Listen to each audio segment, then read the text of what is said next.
Hello friends, welcome back again. So today we are going to learn about question mark.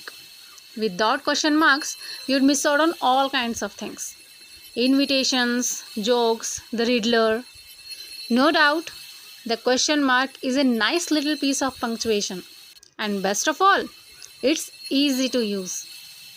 What is a question mark for? The main purpose of a question mark, perhaps unsurprisingly, is to indicate that a sentence is a question. Direct question often, but not always, begin with the WH word. And those words are who, what, when, where, why.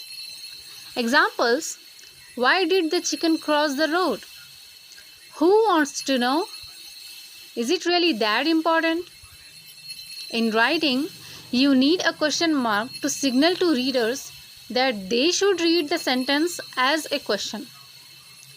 Now, how to use the question mark with quotation marks? Whether or not to put a question mark inside or outside a closing quotation marks depends on whether words inside the quotation marks is a question. If it is, put the question mark inside the closing quotation mark. If the quoted material is not asking a question, put the question mark outside of the quotation mark.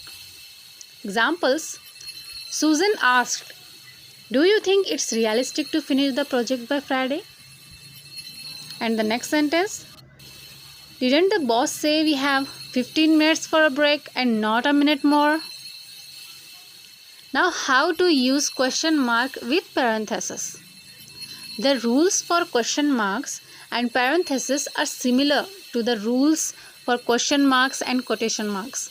If a question mark applies to the parenthetical information, place the question mark inside the parenthesis. Example: I saw the chicken, or was it the rooster, crossing the road.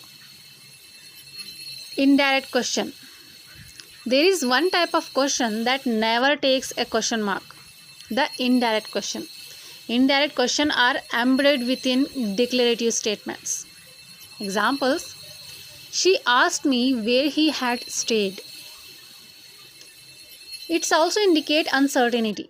Examples: John was born in 1988. He's sick. I saw him going out this morning. And it also used in series of questions. Examples: is it good in form, style, meaning, or he's been hospitalized? Why? Is he better now? These kind of things. And now it's also used in and a tag question. Examples: we have never seen that. Have we? They are not doing very well. Are they? That's it for today. Thank you so much for watching. Please do like, share and subscribe to this channel.